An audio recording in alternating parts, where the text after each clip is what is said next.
Alors, bonjour à tous et bon matin. Bienvenue à MTL Connect, la semaine numérique de Montréal. Good morning and welcome to MTL Connect, Montreal's Digital Week. Jeudi 8h30 AM, bon matin à tous. Ça sent le café dans la salle. On se réveille, j'aime ça. On est ici en grand nombre.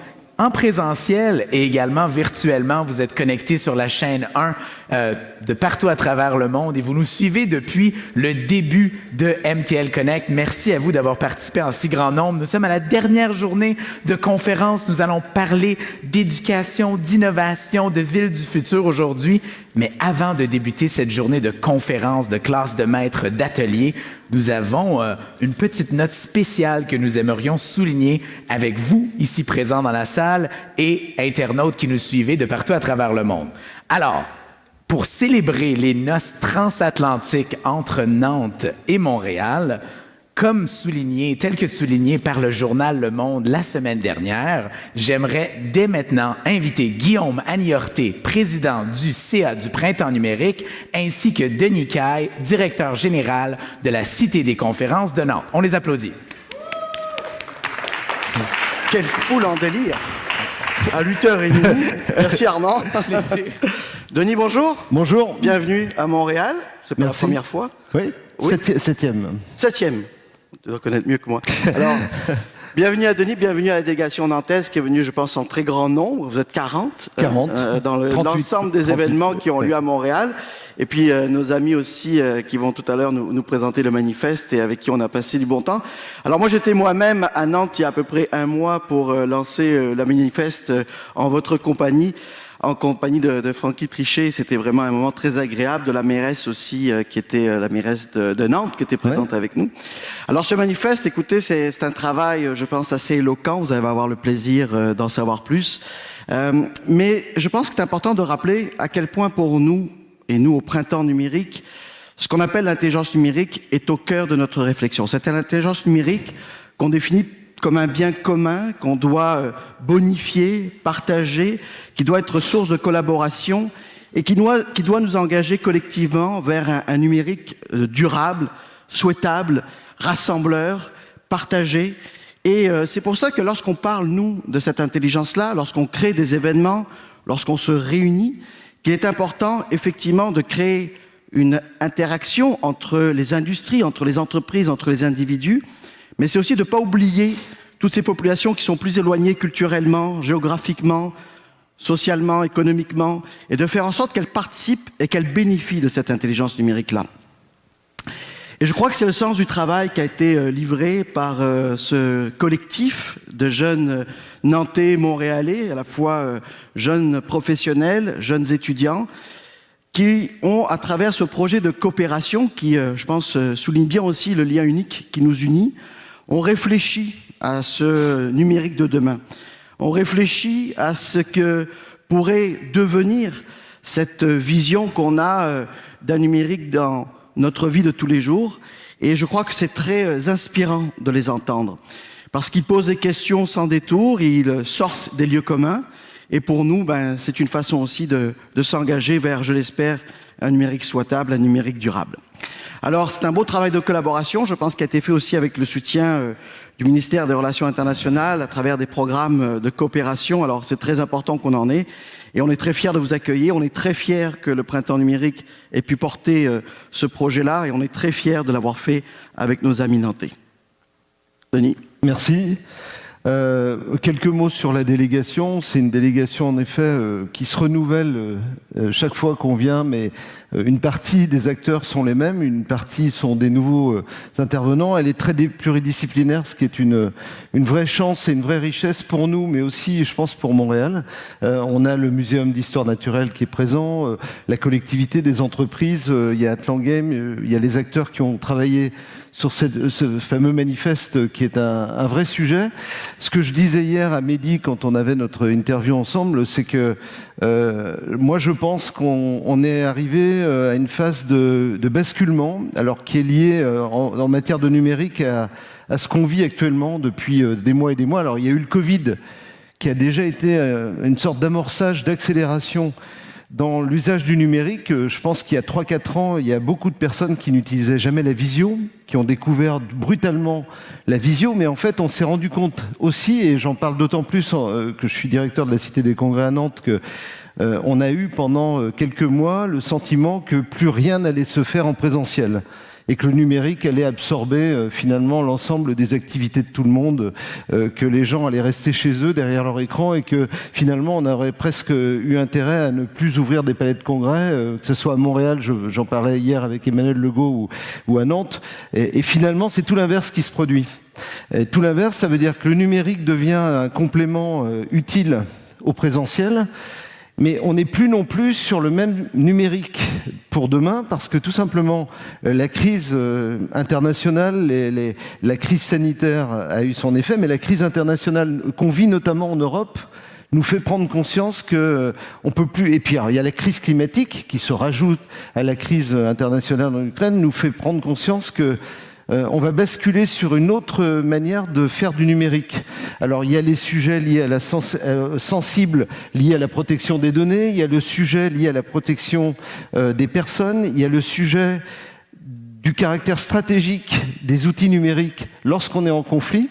On le voit bien aujourd'hui, quand je crois la semaine dernière qu'il y avait des débats qu'on aurait pu trouver inimaginables entre Elon Musk et le président Zelensky pour parler de l'usage des satellites qui servent à l'armée ukrainienne pour gérer le conflit contre la Russie.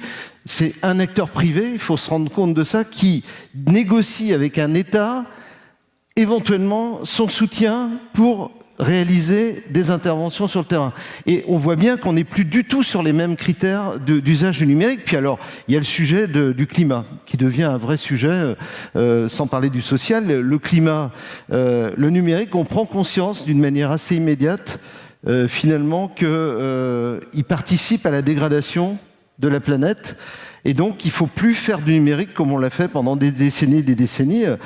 Moi, je vois bien, même moi, je regarde ma boîte mail, elle me fait peur. C'est-à-dire que ma boîte mail, j'aurais dû la vider depuis des années. Et pourtant, je suis vachement content d'aller récupérer un mail d'il y a 6 ans. Mais en fait, ça sert à quoi ? Tout ce que je stocke, en réalité, j'en ai même pas conscience, participe un peu à la dégradation de la planète. Donc, moi, je trouve que le manifeste, il est dans cet axe-là. Il est intéressant parce qu'il pose un certain nombre de choses. Et il ne faut pas minimiser les écrits. Les écrits, c'est souvent la base de ce qui va être demain construit par les acteurs. Donc, c'est un écrit qui est à l'initiative des 2 territoires qui se connaissent maintenant depuis une quinzaine d'années. C'est un vécu assez formidable, qui n'est pas d'ailleurs spécialisé sur le numérique, mais aussi sur la culture, sur plein d'autres domaines où on est en collaboration. Et moi, j'en suis ravi. Et je pense qu'au nom de la délégation, on ne peut que remercier, que ce soit Mehdi, le Printemps numérique, toi, sur l'accueil qu'on a à chaque fois et sur le fait que tous ceux qui viennent ici, en fait, repartent ravis et convaincus qu'il y a énormément de choses à faire. Eh bien, revenez souvent. Merci.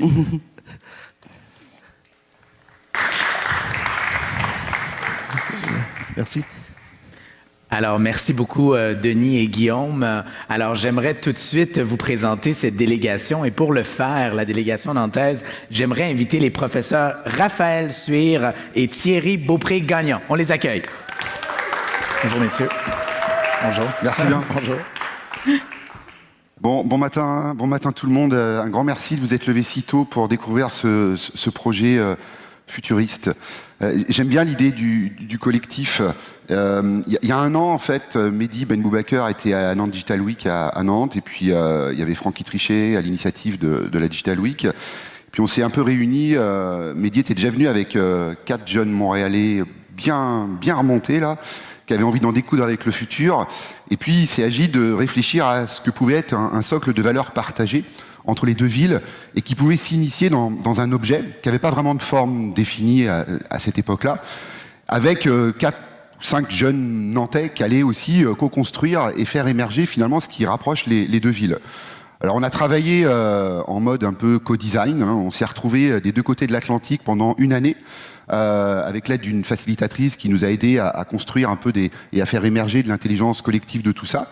Et puis au fur et à mesure, en passant par quelques doutes, on est arrivé à la production de cet objet qui est le numéro 0 en fait d'un journal en fait qui s'appelle Débranché et qui vous invite en fait à vivre ce que pourrait être en fait une vie numérique ou non numérique en 2034 à Nantes et à Montréal.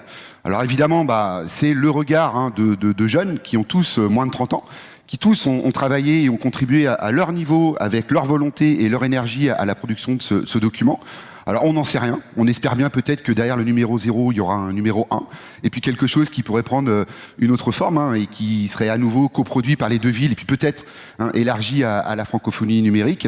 En tout cas, moi, à titre de professeur à Nantes Université, j'étais très heureux, en fait, à la fois de me retrouver avec ce beau collectif, et puis d'embarquer aussi Thierry, qui est à l'UQAM, lui, qui va s'occuper un peu de passer les plats entre tous ces groupes.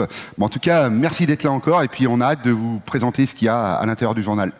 Oui, pour juste mettre en contexte, en effet, on a fait un exercice de prospective, c'est-à-dire qu'une méthodologie qui a été appliquée pendant une année sur la façon dont on peut régénérer l'imaginaire, dont on peut repenser l'imaginaire. Parce que sur le plan de la recherche, c'est intéressant aussi, puis j'insiste d'en parler, parce qu'on est dans un contexte social où on est face à une espèce de déficit d'imagination, où c'est très difficile de se projeter. Il y a énormément de limites qui nous empêchent de penser très loin. Ce qui fait que l'exercice est un exercice très difficile de sortir réellement des préoccupations qui nous occupent au quotidien. Donc l'exercice de prospective d'imagination est un effort très, très, très important. Puis, on est arrivé à... Donc, c'est un sujet en soi. Donc, le projet s'est fait donc pendant une année où on a tenté de repousser les limites. Puis c'est important de comprendre ça parce que tout ce qui se passe en ce moment est une espèce de fantasme de ce qui pourrait exister en 2034. Donc c'est important de se dire qu'est-ce qui est faisable ou qu'est-ce qui n'est pas faisable, mais comment on peut sortir de la pensée simplement technique, gestionnaire, entrepreneurialiste du fait qu'on peut... Ben oui, mais ça se peut pas. Ben oui, mais ça se peut pas. Donc, comment on peut penser dans un monde remis à zéro en 2034? Quelles seraient les valeurs qui porteraient le numérique à ce moment-là? Donc, Christelle nous a beaucoup aidé. Christelle Tardif, que je remercie et salue, qui doit sûrement être sur YouTube en train de nous regarder en ce moment de Nantes. Et donc, après cette série d'ateliers, durant cette série d'ateliers, on a donc réuni ces jeunes qui s'intéressent à la fois au techno, mais aussi au design, ils sont épris de justice, etc. Donc, et d'art, de cinéma, des gens qui viennent de plusieurs milieux, qui sont touchés par plusieurs enjeux et qui se retrouvent aujourd'hui à vous présenter ce résultat d'un processus d'imagination. Et donc, j'inviterai... dans l'ordre ou dans le désordre, Rosanne, Marie, Sarah et Raphaël, la délégation montréalaise. Lina, Tom et Tiffaine de la délégation nantaise. Puis il manque Fériel et Maëlys qui sont malheureusement restés en France. Donc tristement, nous quittons et nous allons enchaîner.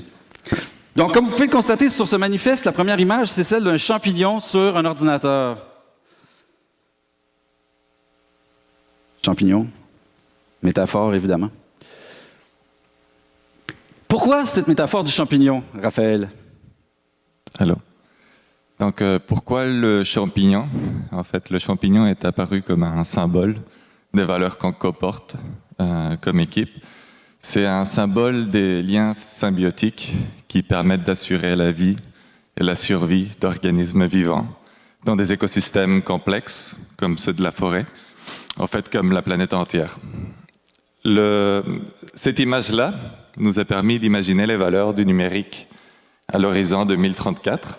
C'est un numérique qui met à disposition de tous des outils et des dispositifs de coopération afin d'assurer la vie, l'inclusion, l'émancipation et le bien-être de toutes les collectivités et de tous les citoyens, sans discriminer en raison de limites qui pourraient s'imposer à la participation de tous, que ce soit en raison de l'âge, que ce soit en raison de l'éducation qu'on nous a impartie, que ce soit en raison des origines socio-économiques, ou tout simplement en raison des décisions qu'on veuille prendre, comme le droit à la déconnexion.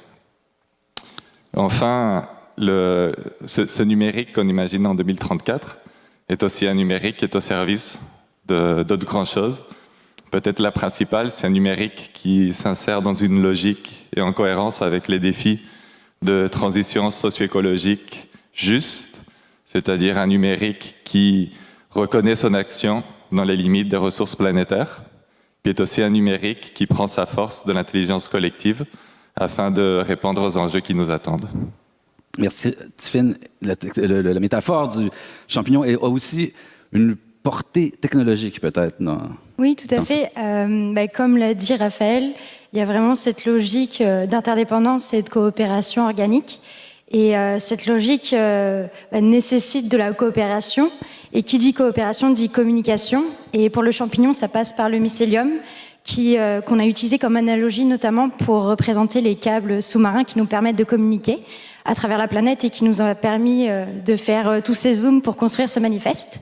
Et donc, ça nous a permis aussi de rappeler la matérialité du numérique, tout en aussi montrant que, en fonction de la perspective, des valeurs et des usages qu'on fait du numérique, ça nous permet de lui donner un autre sens, et c'est ce qu'on va découvrir par la suite de la présentation. Merci.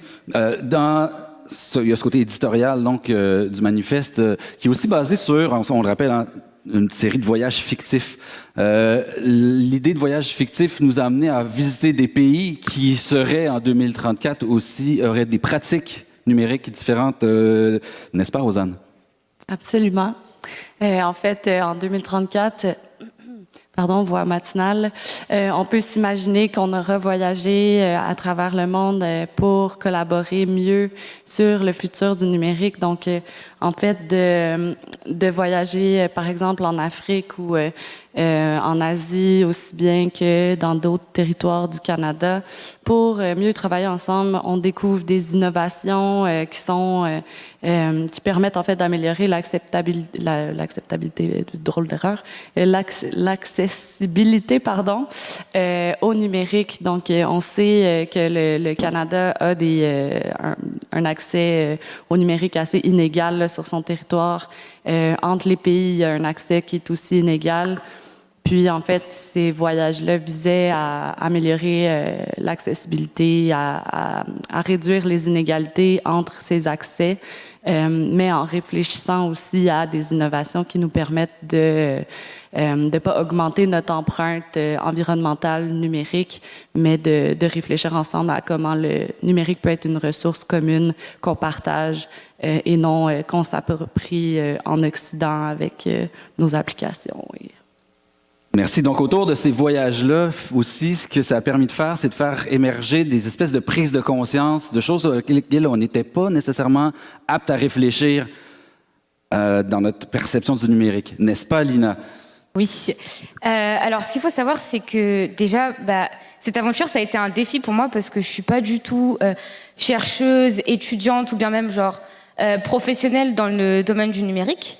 Et que mon utilisation et mes connaissances sont finalement très basiques, Netflix, réseaux sociaux, j'envoie des mails, je téléphone, etc. Mais à travers ce numérique, à travers la création de ce manifeste, je fus surprise de découvrir par exemple l'impact écologique que pouvait avoir le numérique, mais aussi la manipulation des masses à travers notamment le traitement des données personnelles. Je vais pas vous énumérer toutes les choses qui m'ont marqué et que j'ai retenues, mais il y a une phrase là qui me vient en tête qui est sympa, je trouve ça sympa. Quand c'est gratuit, c'est que c'est vous le produit. Voilà. Clin d'œil à Raphaël Suir qui dit souvent ça. Mais finalement, en fait, cette prise de conscience m'a amené en fait à utiliser le numérique d'une manière plus responsable. Voilà. Et pour ma part, moi, c'était un peu différent. C'était pas une prise de conscience par rapport à moi-même, mais une prise de conscience par rapport plutôt à la posture que j'avais. Alors moi, je fais des métiers, je suis pas non plus chercheur, je suis pas non plus professionnel du numérique à proprement parler. Je suis réalisateur et consultant en communication. C'est-à-dire que c'est des métiers où on encense les points positifs du numérique et les points négatifs, on va pas tellement les mettre en avant. On n'a pas tellement d'occasion de faire de la prévention. Mais du coup, de travailler sur ce manifeste, c'était l'occasion de me pencher sur les côtés un peu moins positifs, les côtés un peu plus négatifs, les points de vigilance, que ce soit le traitement des données, comme tu l'as dit, Lina, que ce soit les aspects un peu plus sombres. Moi, je pense aux exploitations de coltan dans les mines au Congo, qui c'est une catastrophe en vrai écologique et humaine. Je pense à plein d'autres choses. La surinformation, la désinformation, les infos et les intox, c'est pour moi, dans les deux cas, il faut savoir bien les doser parce que c'est des choses sur lesquelles ça peut devenir très dangereux. Mais du coup, voilà, moi, ça m'a fait prendre cette conscience, ce point de vigilance, de pouvoir essayer de donner aux gens un premier niveau d'information. Et ce manifeste, c'était le contexte idéal, le prétexte parfait même, j'ai envie de dire, pour pouvoir me sensibiliser là-dessus. Et moi-même, il y a des actions que j'ai en tête, comme utiliser du matériel reconditionné, faire un peu plus de prévention sur qu'est-ce que vous mettez sur Internet, parce que tout peut rester sur Internet. Et du coup, voilà, ça m'a fait prendre des belles habitudes et essayer de les développer avec autrui. Et enfin, excuse-moi Thierry. En fait, pour résumer, on a ouvert les yeux sur les impacts négatifs que pouvait avoir le numérique. Et en fait, on veut vraiment qu'un maximum de personnes fassent de même, en fait, afin d'être libres de faire leurs propres choix et de ne pas subir, en fait, le manque d'éducation numérique. Tout à fait. Merci. La question des données a été soulevée aussi d'une manière importante dans cette préoccupation, cette prise de conscience de l'importance de la chose. Et donc, il est devenu important, il nous est paru important de réfléchir à une éthique des données, n'est-ce pas, Marie? Oui, merci Thierry, bon matin. Donc, le manifeste a été vraiment une belle opportunité de réfléchir aux enjeux soulevés par les données, de s'imaginer en 2034, qu'est-ce qu'on en ferait. Il faut savoir qu'aujourd'hui, le volume des données s'est décuplé de façon exponentielle. Et ça, c'est vraiment le résultat de nos activités en ligne et même dans l'espace physique. Alors, on parle du domaine de la santé, de l'éducation. Liées à les technologies vont vraiment guider les décisions qui ont un impact sur notre vie quotidienne. Donc, hier soir, je me suis amusée à regarder sur Statistique Canada. Ça voulait dire quoi, l'éthique de la donnée? Parce que plusieurs acteurs vont avoir un discours différent. Et en fait, il disait que c'était le domaine d'études traitant des questions sur l'utilisation appropriée des données. Alors moi, ça me fait poser d'autres questions, puis je la pose à vous ce matin. Selon vous, c'est qui définit c'est quoi l'utilisation appropriée des données? C'est pour ça que c'est important d'impliquer des parties prenantes, le public dont les données sont concernées, dans la prise de décision et la gouvernance de ces données. Puis même dans cette même ligne de pensée, c'est de mériter et de renforcer la confiance avec le public. C'est pas un engagement qui est juste ponctuel dans le temps, c'est quelque chose qui est fait en continu.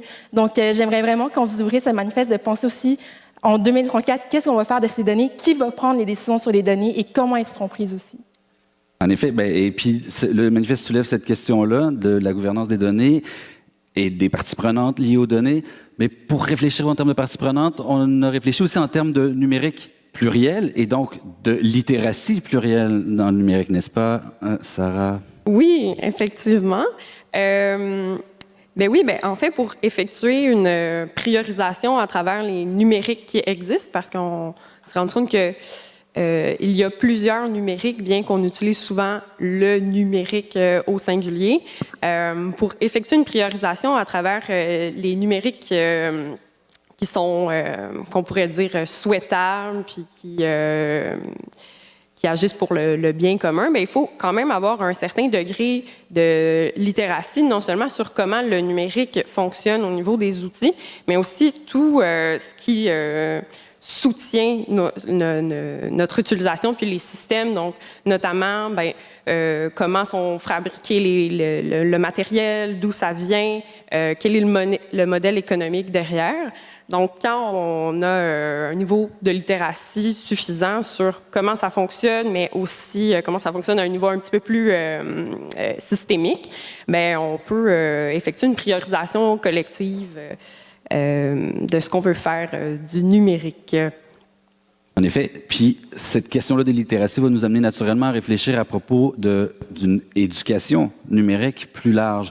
Et puis donc, revenons à cette idée de champignon, cette idée de commun, de communauté qui produit, qui crée des communs, des ressources qui vont être partagées. Est-ce que ça pourrait pas nous permettre de sortir d'un état dans lequel on est peut-être pris, qui est peut-être aussi une partie de la limite de s'imaginer dans un autre monde ou des limites de même l'activité de l'imaginaire, qui serait cette perspective techno-solutionniste, n'est-ce pas, Tiffaine? Tout à fait, Thierry. Aujourd'hui, on entend parler métaverse, intelligence artificielle, Web 3 et ordinateur quantique. À tout va, on est placardé de ces technologies. On nous les présente comme les solutions de demain, comme l'avenir qui est présenté devant nous. Et en fait, aujourd'hui, il y a très peu de personnes qui comprennent ces technologies. Pour la plupart des gens, ce sont des mots nébuleux qu'ils interagissent parfois au quotidien avec. Et selon nous, on voit que le numérique prend une place colossale dans la vie de tous les jours. Depuis notamment la pandémie, il y a une numérisation accélérée et personne n'est mis dans la boucle. Personne n'a de mots à dire depuis la pandémie. On a des QR codes pour pouvoir accéder à la carte du restaurant. Et donc, si vous ne savez pas utiliser votre téléphone, comment est-ce que vous allez au restaurant? Comment est-ce que vous passez une commande? Et c'est un véritable enjeu. Et selon nous, pour tendre vers un numérique plus responsable, il faut que les gens puissent participer à la discussion. Et cela passe donc par une démarche collective, mais avant toute chose, ça passe par une responsabilité numérique de chacune des parties prenantes, et donc par une éducation numérique. Et on veut proposer la solution suivante, c'est que cette éducation numérique prenne la forme d'un commun numérique, qui serait un espace virtuel ou non virtuel où les gens co-créeraient, échangeraient, s'informeraient sur ce qu'est le numérique aujourd'hui et ce qu'il pourrait être demain, afin de s'outiller pour participer à la discussion du progrès technologique à venir et donc tendre vers un numérique plus en symbiose avec l'humanité et la nature. Donc ce qu'on veut vous proposer aujourd'hui, c'est de créer une communauté techno-éclairée pour pouvoir porter l'espoir d'un numérique plus responsable. Merci. Merci à tous. Voilà, alors à grands traits, on vient vous exposer un petit peu ce qu'il y avait dans le journal. On vous invite à vous y plonger. Évidemment, on aimerait bien que les deux villes soient à l'initiative de ce commun numérique du savoir, où tous on a à s'engager, y compris les industriels qui fabriquent la technologie, y compris les usagers, qui n'ont pas simplement là un rôle de utilisateur final pour voir si la solution est la bonne solution. C'est pas que ça, c'est est-ce que cette solution est nécessaire. Et je pense qu'à travers ce regard-là, qui est très singulier, mais qui doit nous inspirer, il y a quelque chose d'un peu nouveau qui émerge, une prise de responsabilité. Donc voilà, j'espère que vous allez embarquer avec nous dans ce joli projet. Et puis je voudrais encore vous féliciter d'avoir participé à cette aventure, parce que vraiment on a pris du bon moment. Et puis bravo à tous et merci à Mehdi, puis merci à Francky. Voilà.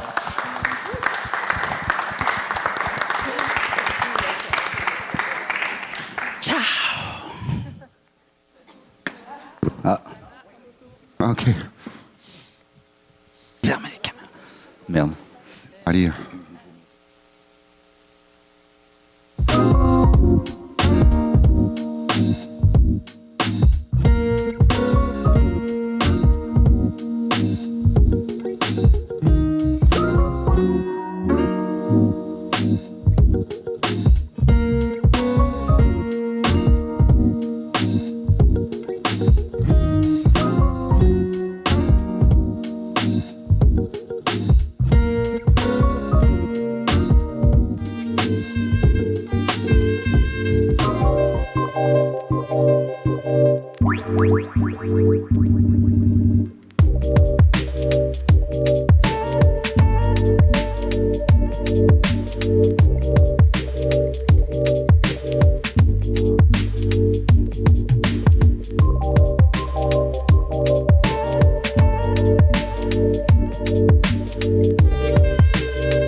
Alors, merci beaucoup à cette belle délégation et c'est très, très, très plaisant de voir ce rapprochement entre les deux villes et tout le travail qu'ils ont fait.